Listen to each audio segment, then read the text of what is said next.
Wadimor, tentu sarung kita.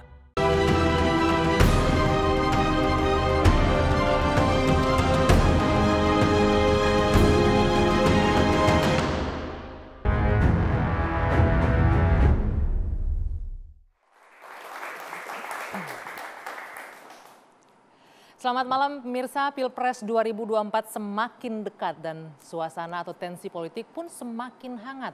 Beragam narasi yang diluncurkan oleh masing-masing pendukung bakal calon presiden, mulai dari tadi kita dengar ya, Orde Baru Reborn, kemudian ada Neo Orde Baru.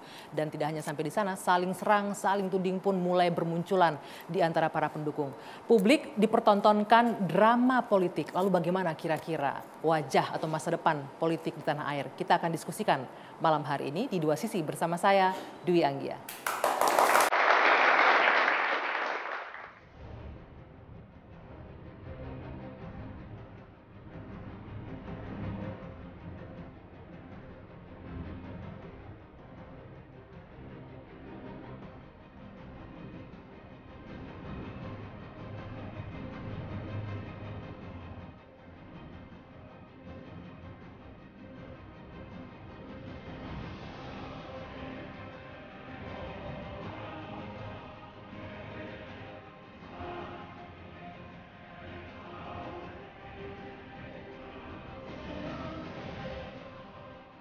Tadi kan dibilang ini Orde Baru Reborn katanya. Wah, gak. Kalimatnya itu loh, kalimatnya itu milenial. Hari ini apa yang kita hadapi itu dulunya itu bareng sama kita.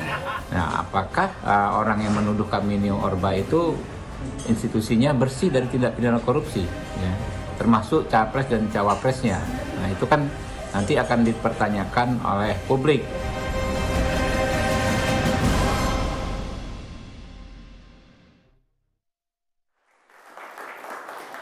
Oke, jadi sebenarnya apa sih yang dimaksud dengan Neo Orde Baru? Nanti kita akan bahas di sini, terutama juga untuk teman-teman nih adik-adik mahasiswa. Sekali lagi tepuk tangan dong buat adik-adik dari UIN Syarif Hidayatullah, terus ada Universitas Muhammadiyah Jakarta sudah bergabung di Dua Sisi malam hari ini. Saya akan langsung perkenalkan narasumber saya. Dari ujung sebelah sana ada Bung Ismail Bahtiar, Jubir Relawan Perubahan Amin. Selamat malam. Waalaikumsalam, boleh digunakan mikrofon. Selamat malam, Assalamualaikum. Ya, waalaikumsalam. Kemudian ada Bung Rinto Wardana, Ketua Teman Ganjar. Selamat malam. Boleh digunakan. Selamat malam semua. Dan ada Bung Immanuel Ebenezer, Ketua Prabowo Mania 08. Selamat malam, mic-nya boleh dipakai. Saya mau disclaimer dulu. Ini kita nggak janjian loh ya bajunya ya. Gitu ya. Emang nggak sengaja loh, ini jangan terjadi syakwa sangka nanti. Oke, di ujung sana ada Bung Panggisari Caniago, pengamat politik, Direktur Foxpol Center. Boleh digunakan nanti mikrofonnya ya. Oke, semuanya. Tadi bapak-bapak malam kita sudah menyaksikan ya pernyataan tadi ada Mbak Puan tuh yang ngomong. Ini Orde Baru Reborn. Terus nggak lama kita juga dengar politisi PDIP bilang ini Neo Orde Baru.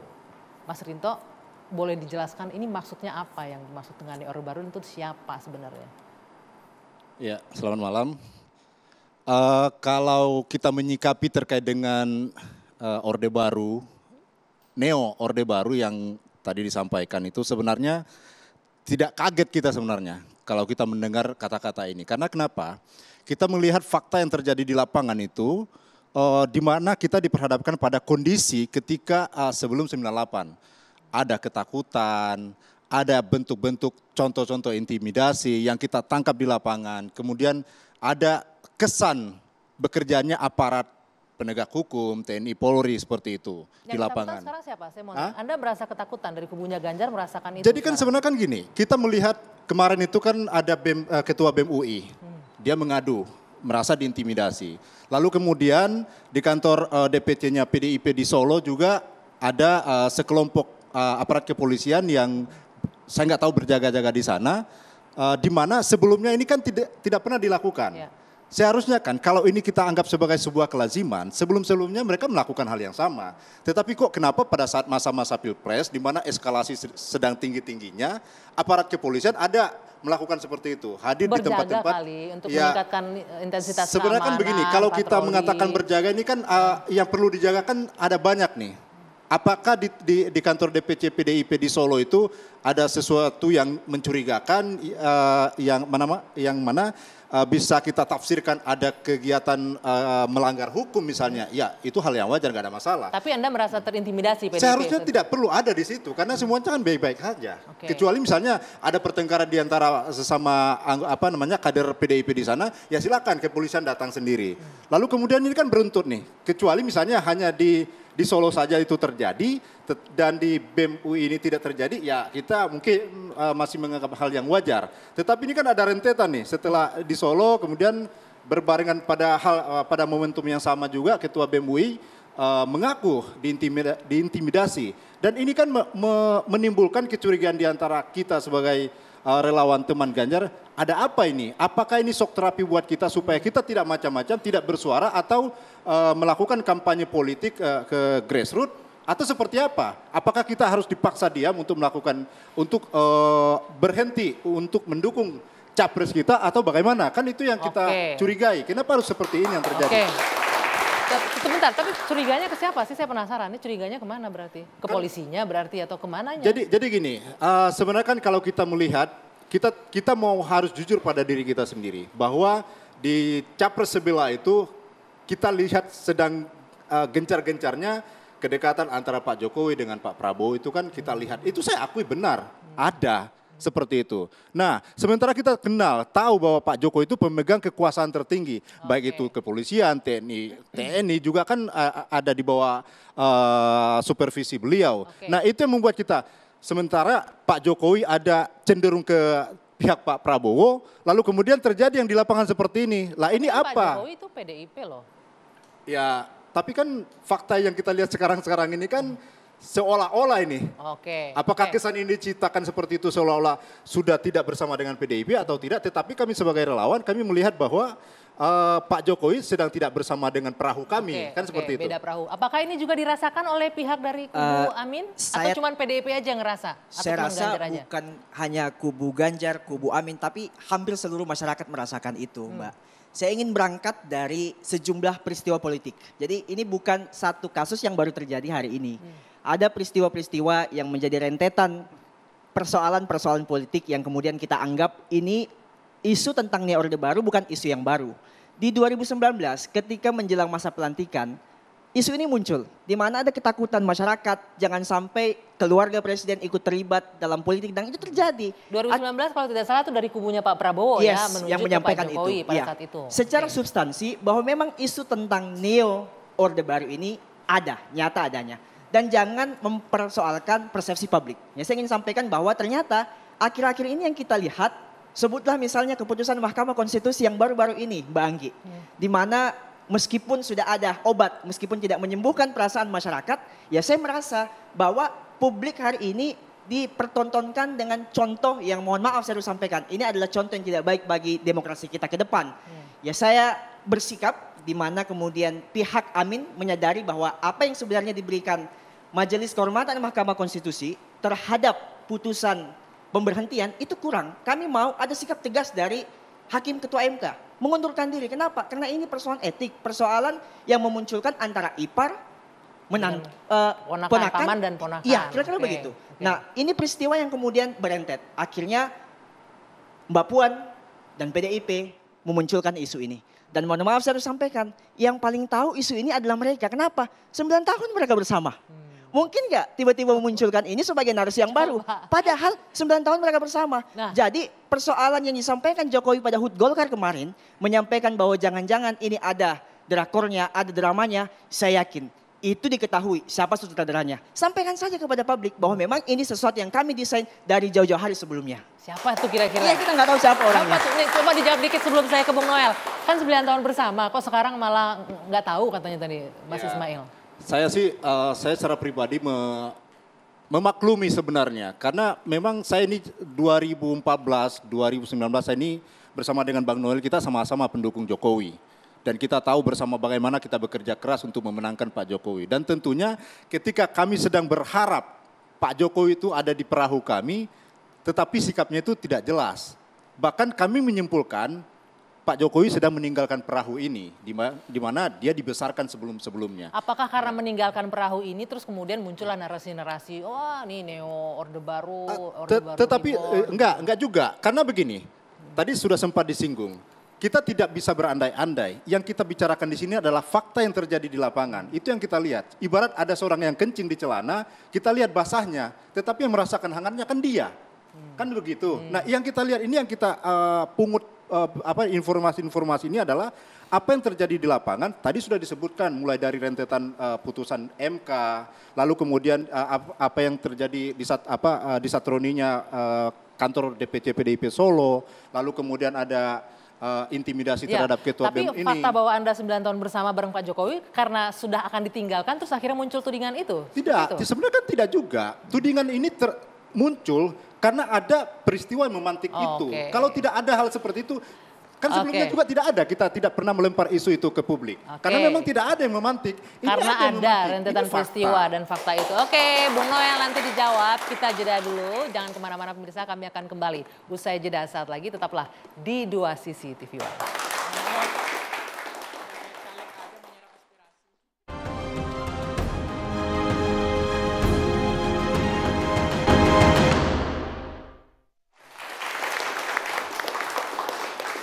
Kita lanjutkan kembali Dua Sisi pemirsa. Sebelum dijawab Bung Noel, saya ingin menyampaikan ini cuplikan pernyataan. Kalau tadi di awal kita mendengarkan Puan Maharani menyebutkan ini adalah Orde Baru Reborn. Lain halnya yang disampaikan dengan Jarod Saiful Hidayat terkait dengan pernyataannya ini. Terus bergerak Ganjar Mahfud MD, pastikan akan terus memperkuat demokrasi. Bersama kita hadapi Prabowo Gibran sebagai cerminan neo Orde Baru masa kini. PDI Perjuangan mengajak seluruh parpol pengusung relawan ya, untuk menggalang kekuatan rakyat bagi pemimpin visioner berpengalaman jujur dan mampu menciptakan terang keadilan bagi semua orang. Yang disebut cuma melawan Prabowo Gibran doang nih, nggak melawan Anies Imin berarti loh. Jadi bukan lawan nih kayak ini. Oke Bung Noel, boleh nih ditanggapin, tadi disebutkan ada seolah-olah ini nuansanya ada intimidasi. Kemudian kenapa ini nggak muncul tiba-tiba, ada rangkaian peristiwa yang kemudian akhirnya menimbulkanlah kesimpulan ini neo Orde Baru. Saya nggak ngerti apa yang ada di kepala kawan-kawan saya. Ini soal neo Orde Baru Reborn dan bangkitnya Orde Baru. Mereka memahami Orde Baru sebagai sistem atau perilaku. Gitu. Kalau hanya cuman didatengin polisi dianggaplah sebuah ancaman, lantas mereka teriak-teriak bla bla bla. Nah saya gimana? Saya jadi komisaris diterorisin tuh. Saya diterorisin kemarin. Gitu, santai-santai aja, nggak teriak-teriak nih Orde Baru tuh. Loh itu fakta, mereka udah pernah diapain? Cuma disamperin polisi. Saya 4 bulan tuh diterorisin setiap hari. Tiap hari terorisin hanya membela kawan. Supaya kawan tidak dihukum mati, kemudian tidak dihukum seumur hidup. Dengan persoalan negara memberi stigma terhadap yang beda pandangan. Nah saya melihat Orde Baru itu adalah apa? Sistem. Sistem yang korup, sistem yang tidak punya rasa keadilan, sistem yang sangat intimidatif. Nah itu dirasakan tadi katanya intimidatif. Mereka intimidasinya apa? Cuman didatengin polisi, polisinya melihat bahwa sosok Rudi Effendi itu adalah tokoh, salah rupanya. Kemudian polisi datang, kemudian itu tugas dia sebagai penjaga keamanan, kemudian itu bagian lingkungan yang kondusif, apalagi dengan momentum hari ini adalah momentum politik yang harus semua perintah Kapolri dan perintah Pak Presiden semua kondusif. Dan itu kan tugas kepolisian, penegak hukum. Jadi salah ke polisi. Yang mereka tanya itu gitu. Ke kepala badan intelijen, ke kabin, bukan ke kita. Kenapa ke kabin? Bertanya sampai orang dibilang katanya diteror di telepon BEM UI. Nggak mungkin tuh, saya bilang negara hari ini tidak mungkin melakukan itu kecuali ada orang-orang yang sengaja menciptakan narasi ini. Dan maaf, saya tidak menaruh curiga, tapi saya punya keyakinan ini sengaja dimainkan oleh orang-orang yang menginginkan mendiskreditkan namanya Pak Jokowi sebagai presiden. Siapa kedua, menurut Anda orang-orang yang ingin mendiskreditkan? Yang jelas hari ini yang coba menarasikan atau mengorkestrasi soal dinasti politik, neo Orde Baru Reborn. Saya nggak mau menuding, tapi faktanya hari ini ada orang-orang atau kelompok yang coba melakukan ofensi politik terhadap Pak Jokowi dan pasangan Prabowo Gibran. Tapi nggak apa-apa. Kenapa ketika sampai itu mereka harus melakukan ini menurut Anda? Sampai harus melakukan pertama ketakutan. Keduanya saya menganggap mereka-mereka ini seperti orang gila yang di pinggir jalan, yang ngoceh-ngoceh, kemudian nimpuk-nimpuk. Kita nggak mau melawan, tapi geli aja ngeliatnya. Sebentar, dianggap gitu. ketakutan. Orang gila di pinggir jalan yang ngoceh-ngoceh. Ini boleh, Ismail Ini dulu. gini Mbak Anggi, jadi Bang Noel pahami dulu. Aku setuju bahwa ini benar adalah sistem. Aku setuju itu. Itu yang aku mau. Kau Oke. bicara tentang sistem kita suka. Oke, sekarang begini. Apakah kurang ketika kita ngobrol tentang sistem, negara kita ini kan negara hukum. Ya. Dasar bernegara kita adalah Betul, hukum. Tetapi yang Setuju. terjadi akhir-akhir ini, kekuasaan ini akhirnya mengubah keputusan-keputusan hukum. Kekuasaan yang mana dulu? Kekuasaan pemerintah hari ini. Yang mana? Kau jangan salah menerjemahkan itu, Dinda.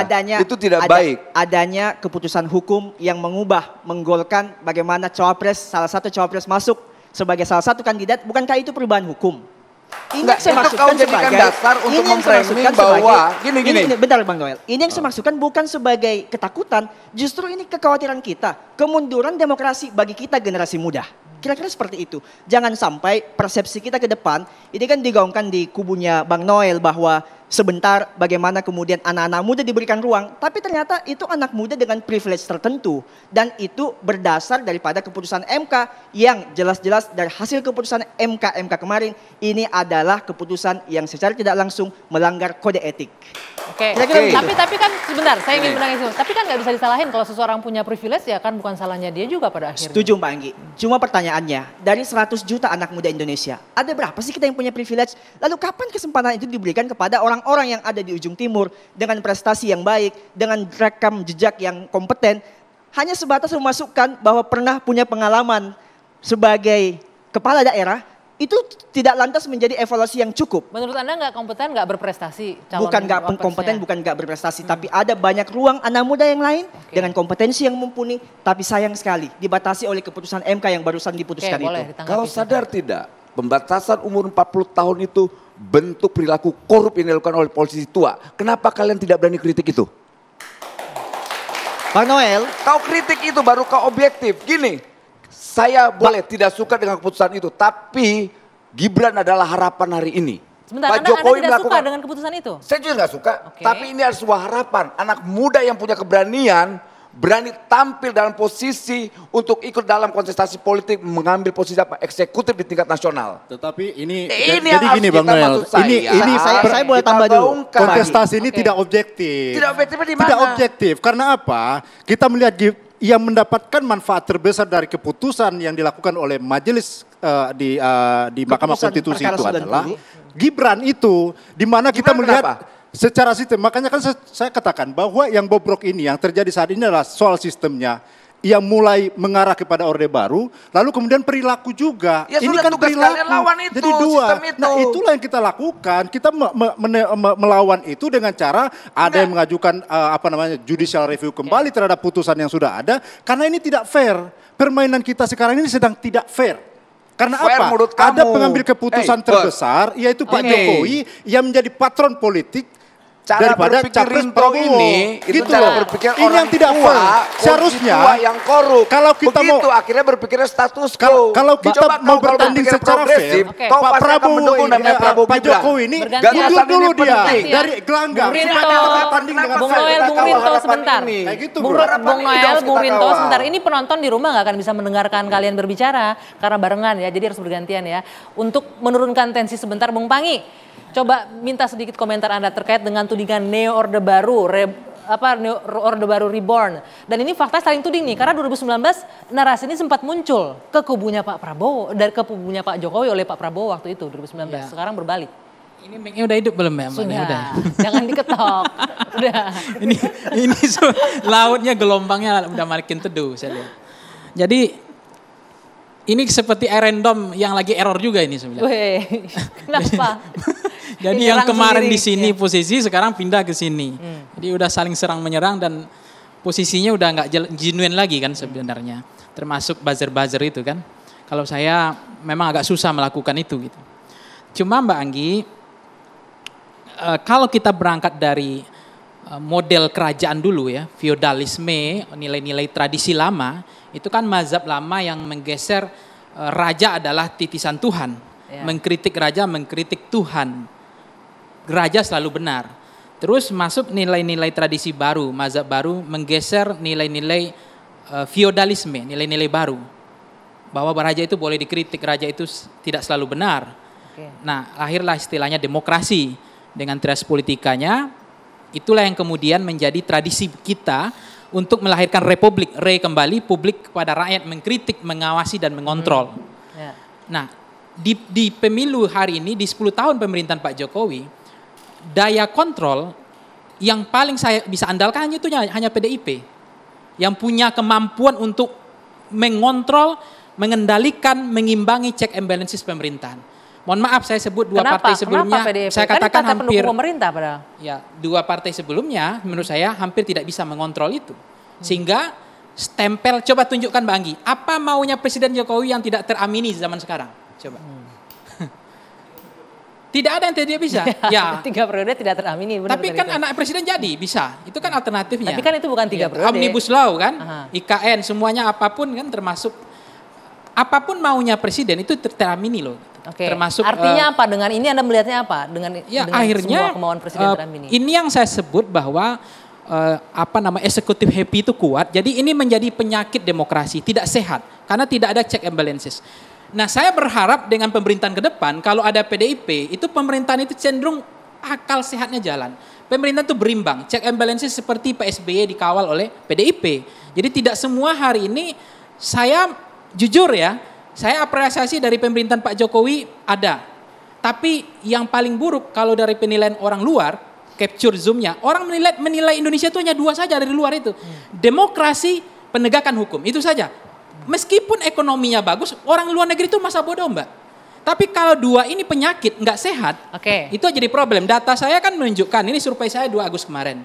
Ini bukan saya ngarang, ini survei yang saya lakukan. Bahwa kondisi demokrasi kian memburuk dan tidak ada perubahan 48%. Kebebasan berpendapat memburuk dan tidak ada perubahan 47%. Merasa aman untuk mengungkapkan pendapat itu hanya 34%. Terus terakhir adalah soal apakah percaya penegak hukum selama pemilu tidak akan memihak kepada calon tertentu. 47% percaya.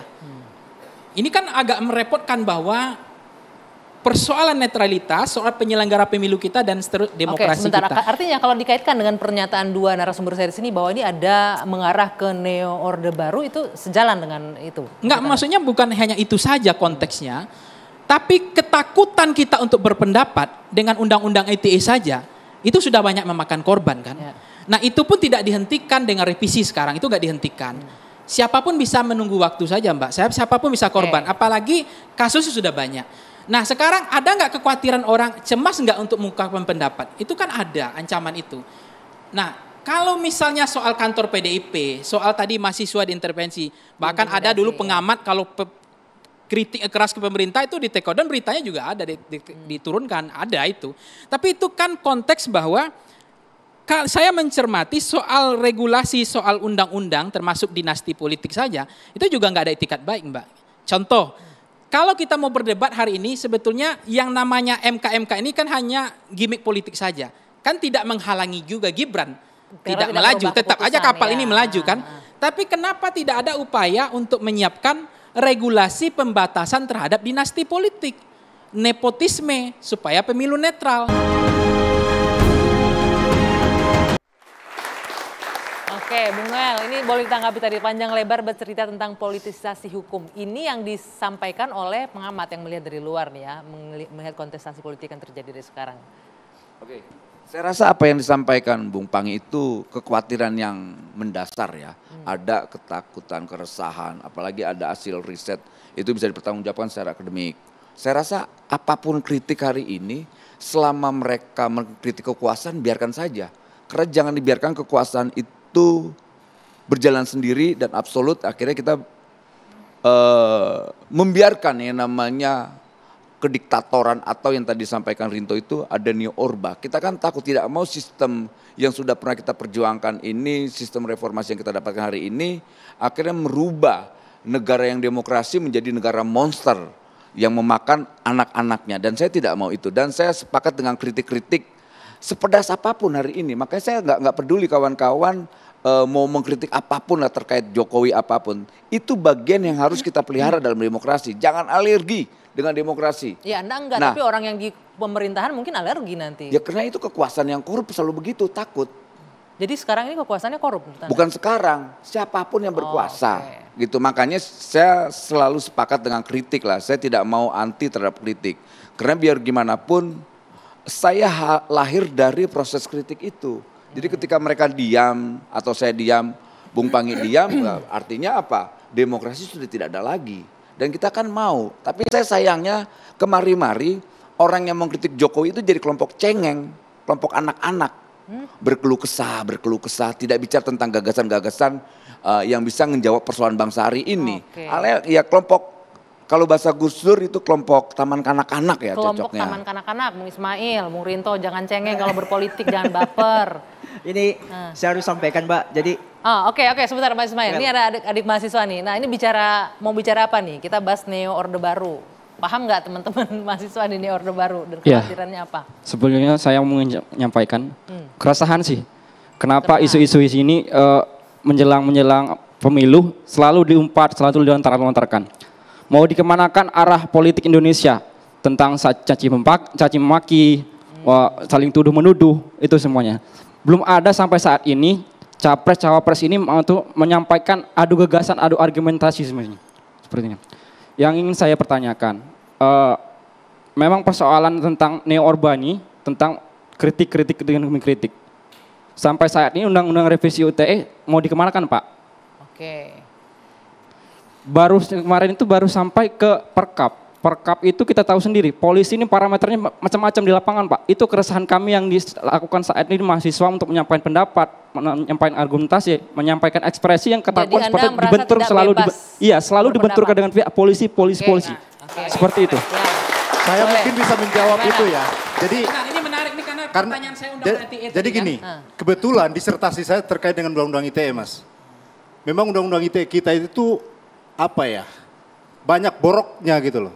Saking banyak boroknya, undang-undang ITE itu dibuat yang namanya SKB, Kejaksaan, Kepolisian, dan Kominfo. Dan itu pun lemah sekali, tidak bisa diterapkan. Banyak sekali anak-anak bangsa yang mengeluarkan pendapatnya di medsos dan segala macamnya, itu dikriminalisasi. Tapi 10 tahun loh Anda bisa bertahan dengan itu kemarin. Iya, tetapi faktanya memang banyak sekali. Kenapa kawan-kawan berani bicara tentang undang-undang ITE tapi tidak berani mengkritik soal undang-undang perampasan aset? Itu lebih penting. Kenapa? Jangan melebar dulu kita. Nah, maksudnya gini, undang-undang ITE ini Mbak Anggi hanya ada satu-satunya di dunia ini, hanya di Indonesia. Nah itu pertama. Yang sebetulnya penggunaannya untuk transaksi elektronik yang orang ditipu-tipu di bank itu nggak dipakai itu. Malah justru untuk politik dipakai untuk membungkam ini mahasiswa ini semua. Setuju. Ya kan? Itu memang benar. Interogasi. Jadi menurut saya ya, ini adalah undang-undang zaman batu gitu. Bahkan sudah ada lagi tuh RKUHP mau siapkan untuk menjaga wibawa, kehormatan, martabat presiden. Nah itu di Eropa saja atau Belanda saja itu nggak ada tuh undang-undangnya. Itu mau dibuat juga tuh undang-undang untuk melindungi presiden supaya tidak dihina. Di PR nih, di Eropanya nggak ada tuh. Belanda ya? saja saya cek nggak ada. Nah satu lagi nih data menarik. Sebentar. Tadi apakah kemudian masyarakat itu tadi kan ketakutan ya, mahasiswa ya. Ketakutan ini. Jadi apakah misalnya begini, ketakutan tadi merasa aman untuk mengemukakan pendapat ya, merasa aman. Itu kan jelas 34% takut ancaman kriminalisasi. Gitu. Itu aku lanjut, angkanya. Boleh? Ya, boleh ditanggapi. Menanggapi apa yang disampaikan Mas Pangi dan juga tadi ada penanya mahasiswa. Pertama, ini kan yang berdebat persoalan Neo Orde Baru ini 2 kandidat gitu. Jadi kubunya Prabowo dan kubunya Ganjar. Saya mau sampaikan tadi sedikit koreksi bahwa kenapa nggak ada yang diskusi tentang programatik, tentang gagasan. Nah, ini yang dilupa bahwa apa yang dilakukan pasangan Amin diam-diam menyampaikan ini ke pelosok-pelosok desa. Ada sekelompok ibu-ibu menyampaikan gagasan bahwa kita mau harga bahan pokok turun, kita mau lapangan pekerjaan tersedia, kita mau fasilitas kesehatan terpenuhi. Itu gagasan atau janji politik? Visi misi yang kami uraikan dalam bentuk gagasan politik yang kami ingin sampaikan bahwa masyarakat menginginkan ini. Artinya apa? Jangan sampai BBM gratis gimana? BBM gratis? BBM gratis maksudnya gimana, Mas? Salah satu janji Mic-nya yang menarik itu janjinya makan gratis Pak lah, Muhaimin BBM gratis. Yang kami tahu makan gratis 450 triliun, Mas. Jadi ada 450 triliun yang baru ramai kemarin. Itu gagasan apa janji politik? Ini semakin manis. Saya ingin menyampaikan satu hal bahwa sudahlah Mbak Anggi, sudahlah teman-teman semua, masyarakat jangan sampai setiap 5 tahun kita hanya ribut. Kemarin persoalan cebong dan kampret. Sekarang ribut lagi soalan neo orde baru. Mari kita masuk, saya setuju dengan Adinda bahwa kita masuk pada gagasan programatik, gagasan yang memberikan pandangan kepada masyarakat bahwa ini loh yang diinginkan oleh pasangan Amin gitu. Pastinya bahwa kami ingin perubahan, bukan ingin kekuasaan cium tangan. Kira-kira begitu. Ini pesan nih dari teman-teman mahasiswa, tolonglah jangan mempertontonkan keributan politik selalu nih, kayak berdua yang berantem nih. Tapi begini Mbak Anggi, yang kita harus perhatikan sekarang ini adalah krisis nilai. Nilai itu apa sih sebenarnya? Nilai itu apa yang ada pada dirinya sendiri, nilai itu. Misalnya apa? Integritas yang ada pada diri majelis Mahkamah Konstitusi itu adalah nilai yang harus melekat pada diri mereka dan tidak bisa diambil oleh siapapun. Kita berharap mereka itu benar-benar konsisten menegakkan hukum, tidak terpengaruh oleh apapun. Tetapi yang kita saat ini dipertontonkan oleh apa yang namanya bernilai. Apa yang bernilai itu? Apakah keputusan itu memberikan manfaat atau keuntungan kepada seseorang atau sekelompok orang? Itu kan kalau kita ambil konsep dari rumusan daripada korupsi, itu adalah bentuk korupsi yang lain. Ya, tapi kan itu sudah diputus oleh MK sudah bahwa diputus. ada kecatatan Memang di situ, sudah selesai kalau kita harusnya. kembali kepada apa yang diputus oleh Majelis Hakim Mahkamah Konstitusi, itu yang disebut dengan res judicata pro veritate habetur. Apa yang diputus adalah itulah yang benar. Dan itu tidak bisa kita anulir. Cuman proses ini yang kita kritisi dan kita tidak mau diam. Jangan sampai diteruskan, apalagi dipatronisasi oleh kekuasaan itu yang kita tidak mau terjadi. Teman-teman mahasiswa malam ini bersemangat ini, silakan. Siapa namanya? Nama saya Muhammad Adiwiana dari mahasiswa Universitas Muhammadiyah Jakarta. Oke, silakan. Berbicara tadi banyak sekali disinggung bahwasanya Orde Baru itu adalah sistem ya. Orde Baru itu adalah sistem yang dimana di zaman dahulu itu sangat berpengaruh sekali sistem Orde Baru itu yang berdampak yang dimana itu berjalan seperti transisi dari sistem satu ke sistem yang lainnya. Yang dimana memang masyarakat mengalami itu karena banyak sekali asas-asas umum pemerintahan yang baik yang dilanggar. Karena apa? Salah satunya adalah transparansi. Disinggung juga tentang pemulihan aset tadi ya. Nah, pemulihan aset itu juga perampasan aset, maaf. Perampasan aset itu tadi juga bahwasanya yang kalau misalkan sudah dirampas, kemudian yang mengurus ini, mana transparansinya itu tidak diterangkan bagaimana sistem transparansinya dan sebagainya, sampai dipincut juga di masa-masa yang genting ini, yaitu masa-masa pemilu, yang dimana di sini digencar-gencarkan uji material tentang Undang-Undang Nomor 7 Tahun 2017, kemudian ada lagi yang mana pembolehan pembatasan umur untuk salah satu cawapres. Nah, yang saya ingin tanyakan di sini bahwasanya bagaimana bisa menunjukkan sistem hukum maupun sistem negara di Indonesia pada hari ini bagaimana bisa menunjukkan nilai demokratisnya itu di mana gitu. Oke, baik. Itu yang kita pertanyakan saat ini. Terima kasih dari Muhammadiyah Jakarta. Nanti dijawab, jeda dulu kita akan kembali menjawab itu usai jeda saat lagi di Dua Sisi. Tetaplah bersama kami. Kenapa?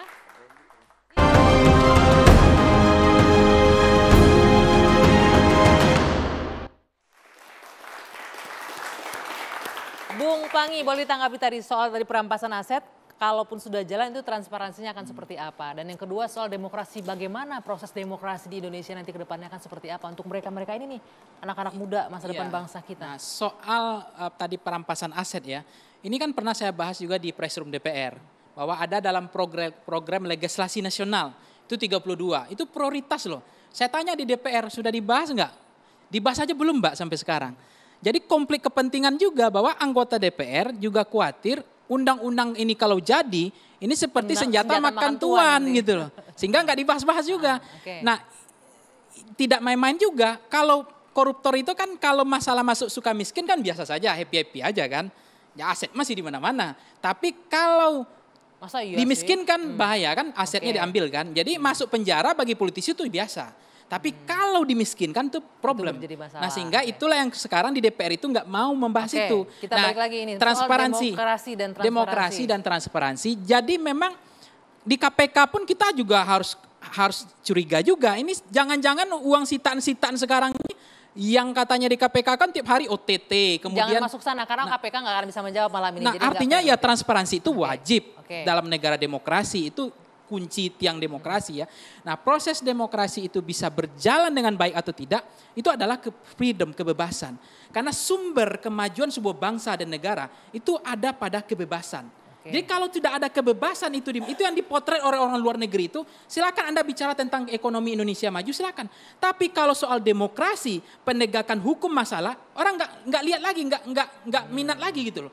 Nah itu yang dilihat di Indonesia hari ini. Itu yang masih belum ada. Problem penegakan hukum di era Pak Jokowi, pemberantasan korupsi, kebebasan berpendapat, dan persoalan demokrasi. Itu problem hari ini. Nah, terakhir ini buat timnya Amin, timnya Mas Ganjar, timnya Prabowo, ini salah satu yang jadi catatan nanti ya. Masuk dalam programnya. Tolong disampaikan, bukan begitu ya adik-adik ya. Ini pesan dari mahasiswa. Nah Bung Noel, tadi disinggung juga, tolong kami buat yang muda-muda ini, buat teman-teman mahasiswa, janganlah hanya mempertontonkan politik yang carut-marut, berantem segala macam. Ayo dong, mana gagasannya? Ya. Karena salah satu yang mempertontonkan konflik hari ini adalah para polisi tua yang tidak menginginkan hadirnya anak muda. Karena Mas Gibran ini seperti bunga yang tidak diinginkan berkembang. Gitu. Jadi saya sampaikan sekali lagi kawan-kawan semua, kalian harus berani kritik tuh para polisi tua. Siapa yang tidak menginginkan bunga itu berkembang? Ya para polisi tua yang anti terhadap Gibran hari ini. Oh. Ini saya nuding nih langsung nih. Saya bertanggung jawab terhadap pernyataan saya. Mereka adalah politisi korup dan idiot. Siapa itu yang ini tuduhan serius? Ini tuduhan serius loh, Bung Noel. Sangat serius. Saya bertanggung jawabkan apa pernyataan saya. Dari dulu saya udah terbiasa dengan hal yang begini. Orang sudah dikomunisin di Orde Baru udah. Diterorisin di eranya Jokowi udah. Nggak cengeng tuh kita tetap maju tuh. Nah saya boleh direspon. Boleh direspon sedikit. Walaupun saya lihat ini orang-orang hari ini baru cuma disamperin polisi langsung teriak-teriak. Saya disamperin polisi. Ya itu tugasnya. Saya yakin 1.000.000%. Apa yang dilakukan polisi di rumah FX Rudy adalah bentuk silaturahmi kepolisian sebagai penegak hukum dan penjaga keamanan. Nah, lebih ini main tuding aja. Boleh ditangkapin dulu nih. Tudingan politisi tua dan korup itu keras loh itu. Proses demokrasi itu dilakukan secara fair, maka keberadaan seorang Gibran itu tidak akan menjadi persoalan.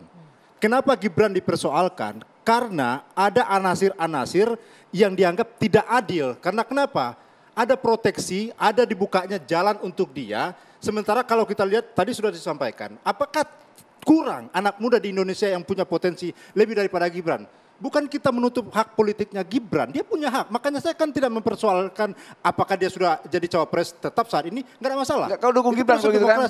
Dukung Gibran kan? Ini kan berarti anak muda yang cerdas. Iya, nggak ada masalah, nggak ada masalah. Cuman masalah yang kita persoalkan sekarang adalah yang kita persoalkan sekarang adalah proses demokrasi sampai Gibran jadi cawapres, ini yang dipersoalkan. Persoalan Gibrannya. Ini gagasan kan? Proses. Mahasiswa minta gagasan. Proses ini yang kita tidak inginkan. Coba sekarang MK itu di challenge. Jangan yang tetek bengek begini yang diurus. Buatkan regulasi pembatasan dinasti politik. Nah. Itu baru keren. Baru cerdas. Misalnya begini, saya bupati nih. Saya harus jeda 5 tahun dulu baru anak saya boleh maju. Lapangan datang itu fair. Dulu, 5 tahun 5 tahun jeda dulu. Iya, itu baru. Itu gagasan nggak? Gagasan nggak? Nah gagasan itu yang diurus MK, bukan urus anak presiden gitu loh. Itu. Saya harus menyampaikan Bang Anggi bahwa wajar kekhawatiran ini muncul.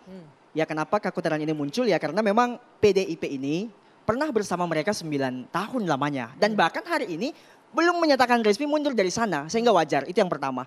Yang kedua, kami ingin memastikan bahwa teman-teman, karena tadi Bang Pangi ngomong soal gagasan. Salah satu gagasan yang disampaikan oleh pasangan Amin, memastikan bahwa ketika hak kekuasaan nanti diberikan mandatnya kepada pasangan Amin, kami memastikan bahwa tidak akan ada persoalan-persoalan, narasi-narasi yang menggiring opini bahwa ini adalah persoalan neo-orde baru misalnya.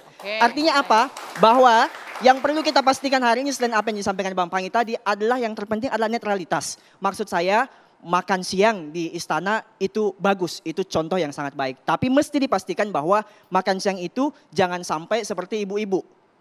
Bawa motor, seng ke kiri, belok ke kanan. Itu kira-kira. Sebenarnya gini Mbak Anggi. Habis Mas Rinto, sayang sekali. Sayang sekali waktunya habis. Ya, tapi yang pasti ini terima kasih sekali untuk diskusi yang sangat hangat dan positif sekali malam hari. Terima kasih.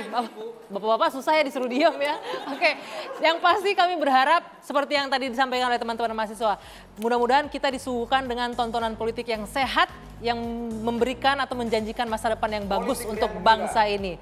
Saya Dwi Anggia, saya tutup 2 Sisi malam hari ini. Kita jumpa lagi pekan depan. Sampai jumpa.